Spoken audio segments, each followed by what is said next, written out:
Con José Chávez, candidato a la vicepresidencia por Juntos por el Perú, además candidato al Parlamento Andino, ex viceministro de Gestión Ambiental, porque evidentemente la nueva ley agraria no ha frenado las manifestaciones en contra y, como repito, tenemos que lamentar las pérdidas humanas, en este caso de 3 jóvenes ya en la libertad que se han manifestado en contra, una ley que en principio fue rechazada o criticada tanto por los trabajadores de la agroexportación como también, hay que decirlo, por empresarios agroexportadores que señalan que este famoso bono no remunerativo podría terminar quebrando incluso a ciertos sectores a los cuales les va a ser difícil procesarlo, ¿no? Cumplir con él. Señor de Chávez, gracias por estar con nosotros. Buenas noches. Buenas noches y gracias por la invitación y por supuesto comenzar lamentando el fallecimiento de 2 personas, dos fallecidos que se suman a una larga de lista de fallecidos. Estaba revisando las cifras de la Coordinadora Nacional de Derechos Humanos y en los últimos 15 años han habido 160 civiles que han fallecido en medio de conflictos sociales, en este caso además un joven de 16 años, creo que el otro de 20, nuevamente jóvenes como ocurrió en noviembre con Inti Sotelo, con Brian Pintado, y sin duda, digamos, como país tenemos que preguntarnos por qué llegamos a este tipo de situaciones, por qué no tenemos la capacidad para canalizar los conflictos por vías institucionales, por vías de diálogo, que es lo que no está funcionando desde hace bastante tiempo en el país para buscar, evidentemente, las medidas correctivas, ¿no? Sin duda es un día triste. Y bueno, habrá que sacar las lecciones necesarias de esta situación tan difícil, ¿no? Antes de entrar al detalle de la ley en sí, efectivamente, con el tema de estrategia de manejo de conflictos, el Ejecutivo había desarrollado este viceministerio de gobernanza, antes había o se veía de repente un mayor trabajo de, vamos a decirlo así, de inteligencia para poder ubicar, ¿no?, los conflictos, poder precisamente de alguna forma prevenirlos. Como usted señala, han sido muchas las personas que han perdido la vida en este desarrollo, pero por momentos el país parece tener periodos donde hay algún tipo de optimismo al respecto de cómo poder procesar estos conflictos. Este definitivamente no es uno de ellos. ¿Qué es lo que ha pasado? A ver, en términos generales yo creo que lo primero que hay que tomar conciencia es que así como decimos que somos un país, por ejemplo, productor de minerales o en este caso de la agroexportación, hay que comenzar a reconocer que somos uno de los principales países productor de conflictividad social a nivel mundial. En América Latina, digamos, estamos en puesto 3 con víctimas envueltas en conflictos sociales y víctimas civiles. Este es un tema clave, esto es un tema fundamental para cualquiera que pretenda gobernar el país, ¿no? Y cómo pensar en políticas públicas para ver qué es lo que hace tiempo no está funcionando bien. Y los conflictos sociales finalmente son eso, son lucecitas rojas que se prenden y se apagan, como usted dice, cada cierto tiempo, y que nos están diciendo que algo no funciona bien, ¿no? Y en términos de institucionalidad de políticas públicas, en primer lugar, yo creo que como Estado hay la necesidad de unificar criterios en torno al tema del manejo de los conflictos sociales. Hay muchos actores haciendo lo mismo con una lógica además de compartimentos estancos. Como usted ha mencionado, a mí me ha tocado, bueno, he formado parte de la sociedad civil en varios momentos, acompaño a comunidades campesinas, sindicatos, pero también he estado dentro del Estado. Y una de las conclusiones es que seguimos teniendo un Estado que funciona con compartimientos estancos. Es un Estado que además no tiene presencia en los territorios. Hace algunos años el Programa de Naciones Unidas para el Desarrollo creó un mapa de densidad del Estado que estaba organizado en quintiles. Y si uno cruzaba, por ejemplo, el mapa de densidad del Estado con el mapa de la presencia de actividades extractivas, minería, hidrocarburos, la conclusión era muy simple. Ahí donde hay este tipo de actividades, minería y hidrocarburos, que dicho de paso es la principal fuente de conflictividad social en el país, según la Defensoría del Pueblo, ahí no está presente el Estado, ¿no? Entonces, el tema de mejorar la presencia del Estado, y no estoy hablando solamente de Estado nacional, sino el Estado subnacional, y por supuesto, desarrollar estrategias preventivas, es decir, buscar anticipar los conflictos, creo que son algunas de las pistas que deberíamos seguir para un abordaje diferente de los conflictos sociales, ¿no? Definitivamente. En el detalle ya que estamos discutiendo, este proyecto de ley ha cambiado, ha mutado varias veces, pero finalmente el resultado definitivamente ha despertado, ¿no? O ha reavivado la insatisfacción, la oposición cerrada de un grupo de trabajadores agroexportadores. ¿Cómo observa usted esta situación? Porque claro, también es verdad que es una realidad diversa, compleja, y esta situación ha evidenciado claramente abusos que sufren estos trabajadores y hoy lamentamos lo que tenemos que lamentar. ¿Qué falló en esta ley? A ver, finalmente, digamos, es una ley que se ha gestado después de la derogación de la famosa ley Klimper, ¿no es cierto? Es un proceso social complicado que ha llegado al espacio del Congreso. Entonces, la primera pregunta que habría que hacernos, porque también se ha observado y se ha criticado de por qué el Congreso tenía que intervenir, es por qué precisamente una situación como esta llega al Congreso de la República, ¿no? Digamos, en concreto, ¿por qué un conflicto laboral? Porque además esta es la particularidad. Desde hace mucho tiempo en el Perú no había estallado un conflicto laboral de esta dimensión. La particularidad de la conflictividad social en los últimos 20 años, si uno revisa los informes de la Defensoría del Pueblo, es que la gran mayoría de conflictos sociales eran conflictos entre comunidades, empresas extractivas, donde los temas ambientales, la principal fuente de conflictividad social eran temas ambientales, pero ahora en este último año, y sobre todo con este caso del trabajadores de la agroexportación, estalla un conflicto laboral. Es decir, la típica contradicción capital-trabajo que hace tiempo no se presentaba en el país.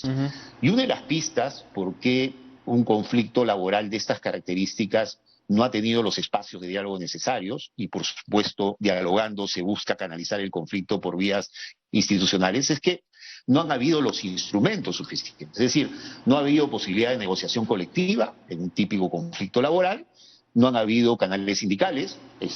Nos hemos estado preguntando, bueno, ¿quién representa a esa masa de trabajadores de la agroexportación? No hay sindicatos. Estaba viendo algunas cifras. En Ica hay aproximadamente 80.000 trabajadores, de más de un centenar de empresas, y apenas 3 sindicatos que representan máximo a un centenar de trabajadores. Es decir, no ha habido negociación colectiva, no ha habido canales sindicales, por lo tanto, la posibilidad de que el empleador se siente a negociar con representantes legítimos organizados, eso no ha funcionado. Entonces el conflicto ha ido escalando, no en el último mes, ha ido escalando en el último año, en un escenario difícil para el país, pero además en un escenario donde los propios trabajadores veían que se le ampliaba por 10 años más los beneficios, y mientras ellos seguían en una situación completamente complicada y difícil, ganando lo que ya sabemos ganaban, ¿no? Así es. Entonces creo que por ahí está un poco la explicación de por qué este conflicto ha escalado a una situación tan complicada y tan difícil, y estamos viendo lo que está pasando. Vamos a ir a una pausa, pero es precisamente, claro, es una situación probablemente en la cual el empresariado se ha terminado por dispararse en los pies, porque al momento de desincentivar la sindicalización, pensando, ¿no?, que con eso se van a hacer la vida más fácil, pues al final termina resultando todo lo contrario, porque ya no tienes ni siquiera una interlocución identificable, ¿no?, para poder precisamente tramitar, procesar